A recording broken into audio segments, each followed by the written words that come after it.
Would a leader not feel pressured to accept the demands of Western powers when faced with threats? Western powers have even attempted assassinations and coups against such leaders. Leaders like Thomas Sankara have been assassinated for the paths they choose, and Traoré is following a similar course. So, isn't he afraid? Young leader of Burkina Faso, President Ibrahim Traore, says he is not afraid to die. Recently, Traoré declared that he is not afraid to die. This statement shocked external powers, who expected him to back down. Should he be the scared one? Or should the West be fearful this time? And to whom is he declaring his fearlessness? Let's find out.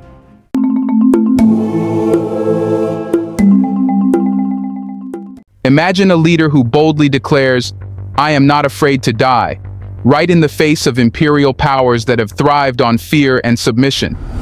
This isn't the script of a Hollywood movie. It's the reality unfolding in Burkina Faso under the leadership of Ibrahim Traore. In a world where Western dominance has shaped global politics for centuries, Ibrahim Traore, the young president of Burkina Faso, is making waves with his audacious approach to leadership. In a defiant speech, he proclaimed his fearlessness in the face of death, challenging both the West's long-standing strategies of intimidation and the internal enemies of African progress: cowardice, betrayal, and incompetence. Traoré's words are not just an act of rebellion, but a manifesto for a new Africa, an Africa that refuses to bow down to the remnants of colonial control and instead strives for genuine sovereignty. Traoré's message is a call to action, a clarion call for a new type of African leadership. To understand the gravity of his words, we must first delve into his audacious declaration. Why would a young African leader openly declare he is not afraid to die? What message is Traoré sending to both his allies and his adversaries? Traoré's declaration that he is not afraid to die is far more than a personal statement of bravado.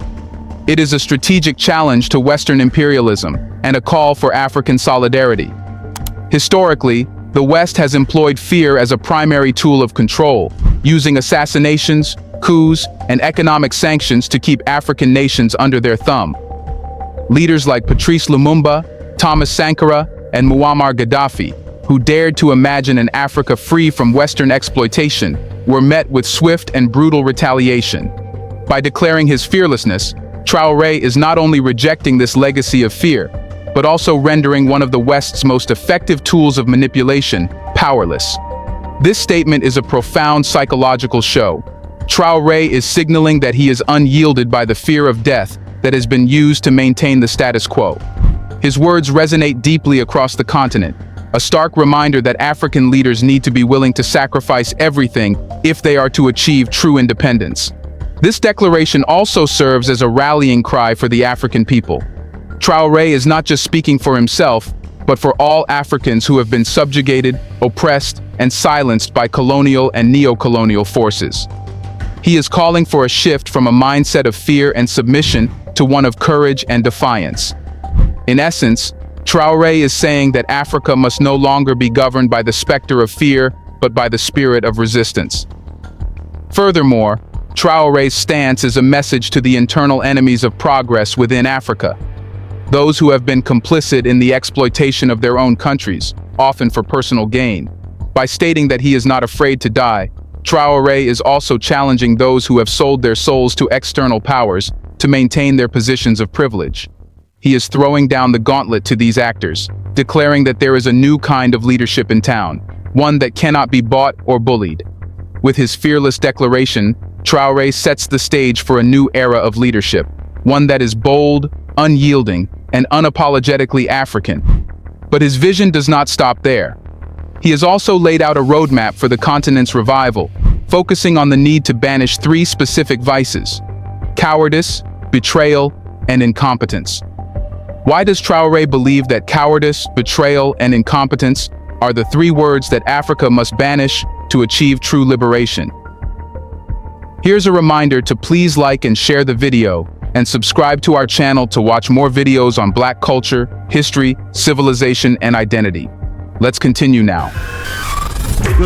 Let me tell you that to unite, there are three words, Three major vices, that we must banish from our behavior and our life.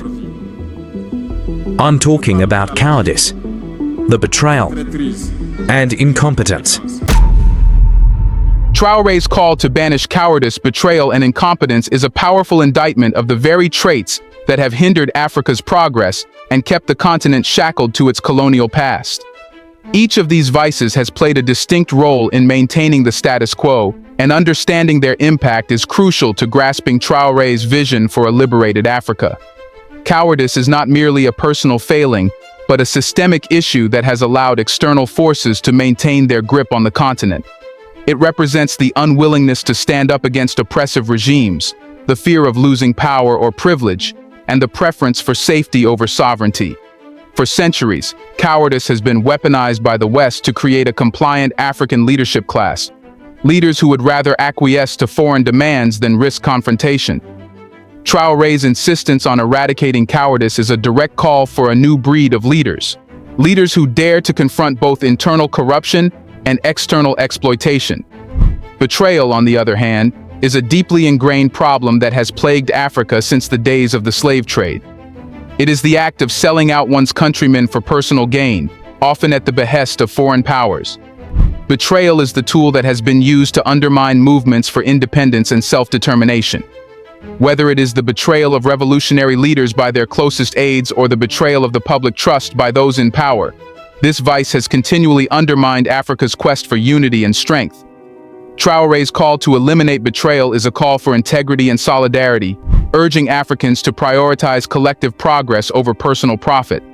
Incompetence is perhaps the most pervasive of the three vices. It is not simply about a lack of skills or knowledge, but a deliberate strategy used by the West to keep Africa dependent. Incompetence has been nurtured through foreign aid programs that create dependency rather than self-sufficiency, through educational systems that do not prioritize local knowledge, and through governance structures that reward compliance over competence. Traoré's emphasis on eradicating incompetence is a demand for a new era of African leadership, one that is educated, capable, and committed to the people rather than to foreign benefactors. By calling for the banishment of cowardice, betrayal, and incompetence, Traoré is not just identifying the problems, but also laying out a vision for a new Africa, an Africa that is self-reliant, united, and strong. But how has the West reacted to this bold new vision? The reaction from the West to Traoré's bold declarations has been swift and telling. Western media outlets have quickly labeled him a radical, a firebrand, and even a potential dictator. This knee-jerk reaction is predictable for a system that has long relied on a narrative of African dependency and incompetence to justify its continued interference on the continent. Why does the West fear Traoré's words so much? Because he represents a direct threat to the carefully constructed system of neo-colonialism that has kept Africa in a state of perpetual dependency. For decades, Western powers have used economic pressure, political manipulation, and military intervention to maintain their influence over African nations.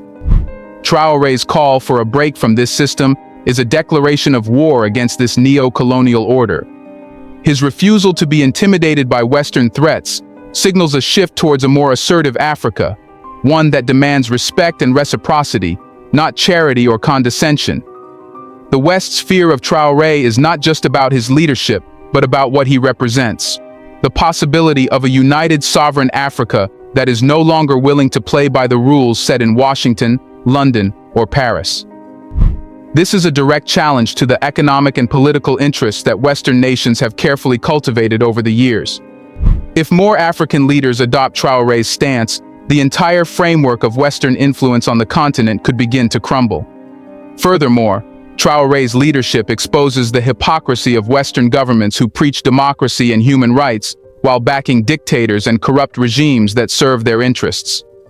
His actions reveal the double standards that have long characterized Western policy towards Africa, where stability is valued over democracy and resource access trumps human rights. Traoré's defiance has not only unsettled Western powers, but has also inspired a new wave of Pan-Africanism across the continent. His leadership is prompting a re-evaluation of what African governance can and should look like. But what does Traoré's leadership mean for the future of Africa? Traoré's leadership represents a radical shift in African politics, one that could redefine the continent's trajectory. His approach is based on a simple yet powerful premise.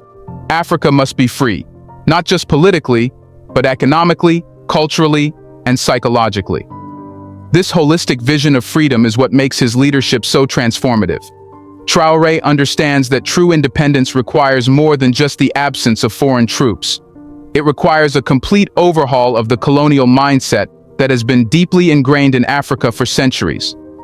Traoré's leadership is also a challenge to other African leaders. It raises a critical question. Will they continue to play the game set by foreign powers, or will they join Traoré in forging a new path toward true sovereignty?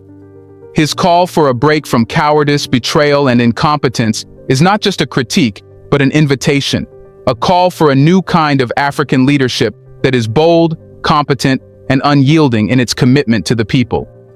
This vision of leadership is also about building a new kind of African unity. Traoré's emphasis on competence and integrity could pave the way for a new era of African cooperation. By focusing on building strong, independent institutions and fostering regional collaboration, Traoré is laying the foundation for a more united and self-reliant Africa. This vision is not just aspirational, it is achievable. With the right leadership, Africa has the potential to become a global powerhouse, a continent that is not just rich in resources but also human capital and innovation. However, the challenges to achieving this vision are significant. Africa faces numerous internal and external pressures, from entrenched corruption and political instability to economic dependency and external interference. Yet, Traoré's leadership offers a roadmap for overcoming these challenges. By prioritizing education, investing in local economies, and fostering a culture of accountability and transparency, Africa can build a future that is free from the shadow of its colonial past. As Traoré continues to navigate these challenges, one must consider the broader geopolitical implications of his leadership. Can his vision for a free and independent Africa survive in a world dominated by powerful interests? The global arena is indeed a challenging environment for any leader pushing for radical change, especially one advocating for the kind of sovereignty Traoré envisions. Western powers, with their deep-rooted interests in Africa, are unlikely to relinquish their influence without a fight. From economic sanctions to covert operations, there are numerous tools at their disposal to destabilize any regime that threatens their dominance. However, Traoré's vision is not without allies. As the global South becomes increasingly disillusioned with Western hegemony, a new wave of solidarity is emerging. Countries in Latin America, Asia, and the Middle East, which have also experienced the sting of colonialism and Western interference, are beginning to form alliances based on mutual respect and shared goals. Traoré's stance could catalyze stronger South-South cooperation, creating a united front against Western domination. Moreover, Africa itself is not without power. The continent is rich in resources, young in population, and brimming with potential. Traoré's vision for a united Africa that leverages these strengths is not only feasible but strategically sound. If African nations can rally together, pooling their resources and talents, they can build a formidable bloc that can stand up to any external pressure. The key to this success lies in unity and self-reliance, principles that Traoré champions passionately. Yet, the challenges remain significant. The West has not only economic but also cultural and psychological levers of influence. Overcoming these will require more than just political will. It will require a cultural revolution and a complete rethinking of Africa's place in the world. Traoré's leadership offers a glimpse of what this new Africa could look like: confident, self-sufficient, and unafraid to assert its sovereignty on the global stage. Furthermore, Traoré's vision must navigate the complexities of intra-African politics. While many African leaders share his desire for a more independent continent, aligning these diverse interests into a coherent strategy is no small feat. The African Union, regional organizations, and individual nations must come together in a concerted effort to resist external pressures and build internal capacity. This requires not only political unity, but also economic collaboration, cultural exchange, and mutual support. The challenges are daunting, but Traoré's leadership is already inspiring change. Across Africa, there is a growing recognition that the old ways of doing things no longer suffice. The continent needs bold, innovative solutions that prioritize African interests over external influences. Traoré's stance is a clarion call to all African leaders to join him in this quest for true independence. As Traoré continues to chart this bold course, the question is not just whether his vision will survive, but whether it will thrive. To sum this up, Ibrahim Traoré's leadership marks a turning point for Africa. His fearless stance against Western imperialism, his call to banish cowardice, betrayal, and incompetence, and his vision for a united, sovereign Africa represent a radical departure from the past. Traoré is not just challenging the West, he is challenging Africa itself to rise to its full potential, reject the colonial legacy, and chart a new course based on self-reliance, competence, and unity. Traoré's leadership is more than just a beacon of hope. It is a call to action for all of Africa. If the continent can rally behind leaders like Traoré, who are unafraid to challenge the status quo and push for real change, then Africa's long struggle for true independence may finally be within reach. The road ahead is fraught with challenges, but with courage, unity, and determination, Africa can and will overcome. The lion has awakened, and it will not be silenced. Africa's time is now. As we look to the future, it is clear that Traoré's impact will not be confined to Burkina Faso alone. His vision has the potential to ignite a continent-wide movement, one that reimagines Africa's place in the world. It is a vision of an Africa that is not only free from the vestiges of colonialism, but also a leader on the global stage, a continent that shapes its destiny and inspires others to do the same. This is the Africa that Traoré envisions, and it is an Africa that is well within our reach. By embracing Traoré's call for a new kind of leadership, Africa can finally shed the chains of its colonial past and forge a new path toward true independence and prosperity. This is not just a dream, it is a reality waiting to be realized. And with leaders like Traoré at the helm, it is a reality that is closer than ever before. So, as we watch this young lion continue to roar, we can be sure of one thing: Africa is ready to rise. The question is, are you ready to rise with it? Do you think change is near? Let us know in the comment section. What are your hopes for the future? Do you want to watch more videos like this one? If so, subscribe to our channel and press the bell icon next to it. We have decided to bring videos on something nobody talks about: the Black culture, civilization, history, and evidence about how glorious Blacks have been. Thanks for watching, and until the next video, stay tuned.